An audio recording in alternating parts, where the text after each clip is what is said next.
এই জন্য আমি বলছি, যখন আমি মোরাল এক্সেলেন্সের কথা বলি, আমরা আমাদের লগোতে আছে একাডেমিক অ্যান্ড মোরাল এক্সেলেন্স। আমরা অনেক বক্তব্য শুনি, আমাদের রাষ্ট্রপ্রধান যারা তারা আছেন, যারা রাষ্ট্র চালাচ্ছেন তারা আছেন, রাজনৈতিকবিদরা আছেন, আমাদের মতো বুদ্ধিজীবী সকল যত রকমের সব জায়গায় আমরা বলি, অনেক কথা শুনছি, টেকনোলজি ডেভেলপ করতে হবে, এটা করতে হবে, সেটা করতে হবে, সবই ঠিক, সব কিছু ঠিক, কিন্তু যে আমি মোরালি ভালো নয়, morally if it not morally strong then it will of useless. Simple. বাংলাদেশে one of the corrupt countries in the world, বাংলাদেশের সবচেয়ে বেশি করাপ্টেড কান্ট্রি ওয়ার্ল্ডের, এটা উন্নত হবে ইনশাআল্লাহ, সবাই চাচ্ছে। কিন্তু বাংলাদেশের করাপশন করছে শিক্ষিত লোকজন, অশিক্ষিত লোকজন করাপশন করে না। I can write it for you, I challenge. বাংলাদেশে বিলিয়ন্স ট্রিলিয়ন্স অফ ডলার পয়সা নিচ্ছে ঘুষ। আমাদের মতো শিক্ষিত লোক বুয়েট থেকে পাস করেছে, কুয়েট থেকে পাস করে, চুয়েট থেকে পাস করেছে, অল দ্য ইঞ্জিনিয়ার্স, তুই take the list, private university chance পায় না সেখানে, আর ওখানে খারাপ ছাত্র পড়ে না। আমাদের প্রশাসন চলায় ঢাকা বিশ্ববিদ্যালয়, রাজশাহী বিশ্ববিদ্যালয়, এই সমস্ত অনেস্ট, তারা অনেস্ট, সবাই যদি অনেস্ট, ঠিক আছে, আমার কোনো আপত্তি নেই। তো আমার প্রশ্ন হচ্ছে, আমরা একাডেমিক এক্সেলেন্স দিচ্ছি, ঢাকা বিশ্ববিদ্যালয় আমি শিক্ষক, 40 years of my teaching, professor Fazlul Haque sir আছে 40 years of teaching, professor Mozammel Haque সাহেব আছে 40 years of teaching, প্রফেসর আমাদের কোরবান আলী, আমাদের ওমর আলী ভাই 40 years of teaching, ঢাকা বিশ্ববিদ্যালয়, অক্সফোর্ড অফ দি ইস্ট। সেই বিশ্ববিদ্যালয়ে কি হচ্ছে? সেই ছাত্ররা কি আমাদের মোরাল এক্সেলেন্স দেখাতে পারছে? কেন আমরা মোরালিটি দিয়ে আমরা we should feel proud that I am a moral person, we should not feel proud that I am a technology superior. No, আমরা আমাদের সবার কাছে বলতে হবে আমি একজন সৎ ব্যক্তি। যেদিন আমার ছাত্র বলতে পারে আমি স্যার সৎ, সেদিন আমি তাকে সেলিউট করব। অতএব এই সততা কিভাবে আসবে, এইটাই আমার বক্তব্য। আমার মেইন পয়েন্ট হচ্ছে এটা, ফোকাস। সততা কিভাবে আমি ইমপ্রেগনেট করতে পারি, সততাকে আমি কিভাবে ইনকালকেট করতে পারি আমার ভিতরে। সততা তখনই সম্ভব যখন সৎকে ডিফাইন করা যাবে। এইটা হচ্ছে morality. What is morality? Morality অনেক আলোচনা হয়েছে। Morality was only for the human being. আর কোনো সৃষ্টির জন্য, কোনো সৃষ্টি জগতের কোনো ক্রিয়েশনের জন্য মোরালিটি শব্দ ব্যবহার করা যায় না। শিম্পাঞ্জির জন্য মোরালিটি, যদি অনেক ডেভেলপড অ্যানিমাল বলা হয়, একটা কুকুরের জন্য, একটা বিড়াল জন্য, একটা সিংহের জন্য কোনো মোরালিটি নেই, বিকজ সেখানে মোরালিটি কোশ্চেন নেই। তারা তখনই খাবে যখন সে ক্ষুধার্ত হবে। দ্বিতীয় মহাযুদ্ধের মধ্যে 5 কোটি লোকের 6 কোটি লোকের জীবন দিতে হয়েছে। Why they will risk their lives. আমি একজন সায়েন্সের ছাত্র, আমি ফার্মেসির ছাত্র, আমি ড্রাগের সঙ্গে রিলেটেড রয়েছি। আমরা পৃথিবীতে কত রিসার্চ করছি। আমেরিকাতে লার্জেস্ট ফান্ড দেওয়া হচ্ছে মানুষের হেলথ ভালো করার জন্য, রিসার্চ, গবেষণা। ম্যাক্সিমাম টাকা দেওয়া হচ্ছে ওষুধের বাইর করার জন্য, রোগের বিরুদ্ধে ফাইট করার জন্য। যেখানে ওষুধ আবিষ্কার করার জন্য বিলিয়ন্স ট্রিলিয়ন্স অফ টাকা খরচ করা হচ্ছে, সেখানে আবার সমরাস্ত্র দিয়ে লক্ষ লক্ষ জীবন্ত মানুষ যারা রুগী নয় তাদেরকে হত্যা করা হচ্ছে। This is fact, you cannot dispute with this one. আমি যেখানে আবিষ্কার করার জন্য আমাকে এত ফান্ডিং দিচ্ছে, ক্যান্সারকে ফাইট করার জন্য, আমাকে ব্লাড প্রেশার ফাইট করার জন্য, ডায়াবেটিস ফাইট করার জন্য, অসুস্থ মানুষকে সুস্থ করার জন্য, সেখানে লক্ষ লক্ষ সুস্থ মানুষকে একটি পারমাণবিক বিস্ফোরণ লক্ষ লক্ষ সুস্থ সাবলীল মানুষকে ধ্বংস করে দিতে পারে। পৃথিবীর মানুষ যে পরিমাণ পারমাণবিক অস্ত্র তাদের নিজেকে মজুত করেছে, সমস্ত অল নিউক্লিয়ার পাওয়ার হোল্ডার যারা, তাদের এই ছোট্ট পৃথিবীকে থাউজেন্ডস অফ টাইম ডেস্ট্রয় করা সম্ভব। একটা পারমাণবিক বিস্ফোরণ হলে আমি বুঝতে পারছি না আমার বাংলাদেশ কখন ধ্বংস হয়ে যাবে। নট নেসেসারি বাংলাদেশে মারতে হবে, ইন্ডিয়া মারলে আমি এফেক্টেড হব।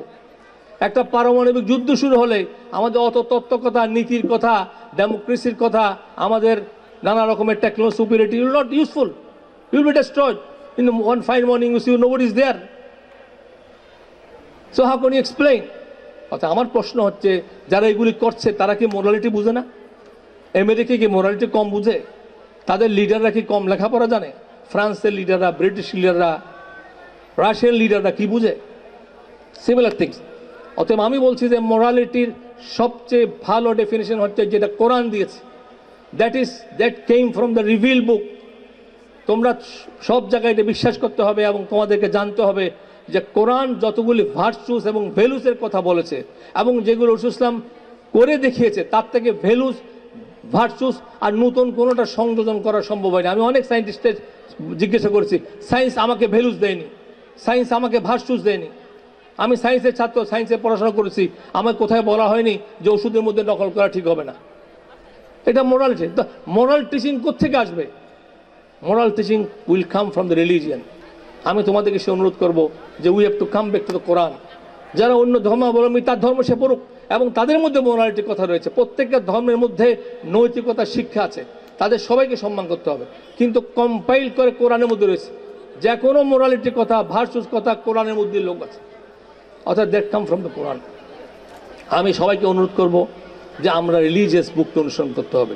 We must be moral, we must love the country, we must love the people. অন্যের অধিকার সংরক্ষণ করতে হবে, অন্যকে সম্মান করতে হবে।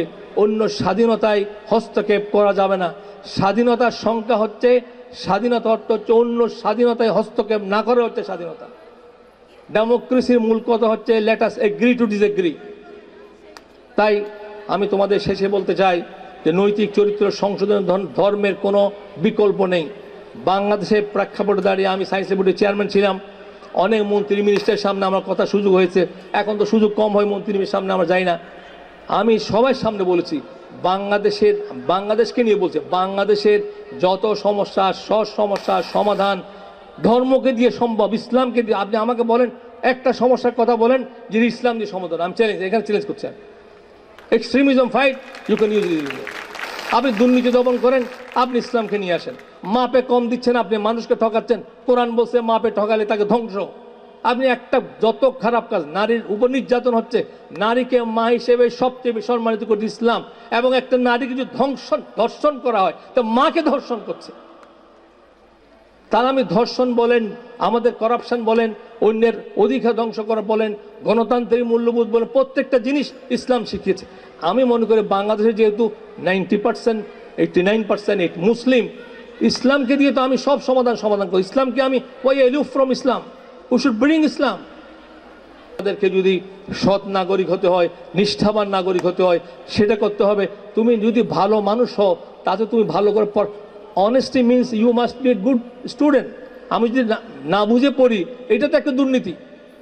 আমি নকল করলাম, এটা দুর্নীতি। আমি পড়লাম না, ভালো পড়লাম না, আমি যখন কাজ করব তখন ক্ষতি হবে। অতএব ইসলাম পারমিট করে না। অতএব ইসলাম যদি আমি আনি, তাহলে আমি ভালো ছাত্র হব এবং ভালো মানুষও হব। আর শেষ মোরালিটি একটা কথা, যেই পয়েন্টটা বলে আমি শেষ করতে হয়, সেটা হচ্ছে মোরালিটির সব যে পয়েন্টগুলি আছে, যত ভালো জিনিস, ভার্চু, সবার সাথে পৃথিবীর সবগুলি যেগুলো এগ্রি করে, সমস্ত পৃথিবীর সভ্যতা যে এগ্রি করে, কোরআন সেগুলো বলছে। একটি জায়গায় সমস্যা হয়েছে। কোন সমস্যা? নারী পুরুষের মেলামেশার ব্যাপারে ইসলাম স্ট্রিক্ট রেস্ট্রিকশন দিয়েছে, এইটা তারা অ্যাকসেপ্ট করতে চায় না। আমি তো বহু ওয়েস্টার্ন কান্ট্রি ভিজিট করেছি, আমাদের যারা বসে তারা অনেক কান্ট্রি ভিজিট করেছে, আমি তার সাথে কথা বলেছি।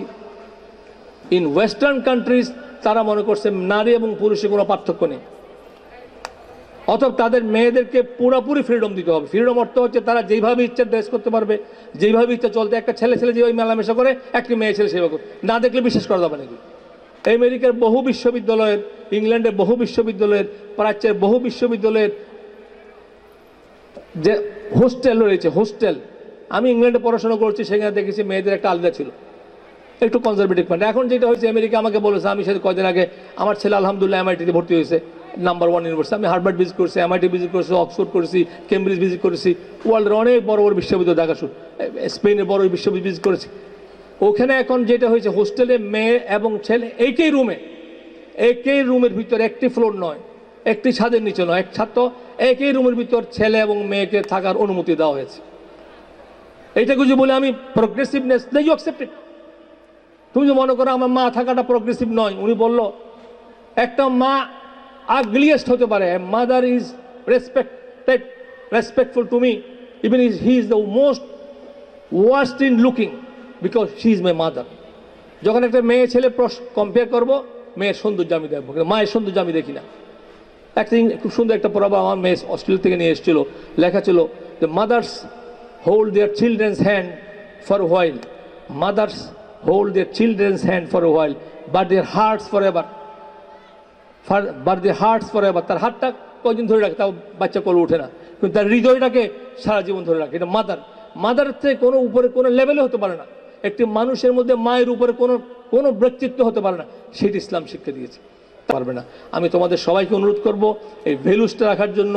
আমরা সুন্দর একটা সমাজ চাই, আমার সুন্দর একটা পৃথিবী চাই, আমার ফ্যামিলি সুন্দর হোক এটা চাই, আমার মায়ের স্নেহ আমি চাই, আমার মা আমার জন্য বসে, আমার মা এখনও বেঁচে আছে, 90 years old, my mother is still alive. আমি আসার আগে বলছি কি তুমি কোথায় যাচ্ছ? অফিসে। আমি তো আমার তো অফিস নেই, তাই আমি আসতে চাই, এটা তো আমার অফিস না। আমি কোথাও যাওয়ার আগে আম্মাকে জিজ্ঞেস, আমাদের বেশি নড়তে পারে না, 90 years old, আন্ডারস্ট্যান্ড। বলে কি কোথায় যাচ্ছ তুমি? খাবার দুপুরে খাবা তো খাবা। অমর্ত্য সেন যখন নোবেল পুরস্কার পেয়েছে, অমর্ত্য সেন, তখন তো মাকে ফোন করেছে, মা বেঁচে ছিল, বাবা বলেছে আমি নোবেল পেয়ে, তুই কি খেয়েছিস? আর মা জিজ্ঞাসা করে তুই খেয়েছিস, সে নোবেল পুরস্কার পেয়েছে, সেটা জিজ্ঞাসা করে মাদার। অতএব আমরা যে বলে মাদারহুড নাই, প্যারেন্টহুড নাই। এখন বাচ্চা কাচ্চা হচ্ছে না বলে ইংল্যান্ডে বাবাকেও পিতৃত্বকালীন ছুটি দেওয়া হয়েছে, দিস ফ্যাক্ট। বাবাকে 6 মাস ছুটি দিয়েছে with pay to look after the children. মাকে নয়, মা তো আছেই, বাবাকেও দিয়েছে, কারণ বাচ্চা কাচ্চা হচ্ছে না, মানুষ হচ্ছে না। Robotic society, if you want robots, একটা রোবটকে যদি সভ্যতা বলা হয়, রোবোটিক সিভিলাইজেশন তোমরা করা হয়, then go ahead with this one, I have no objection. Thank you very much, জাযাকাল্লাহ, আসসালামু আলাইকুম।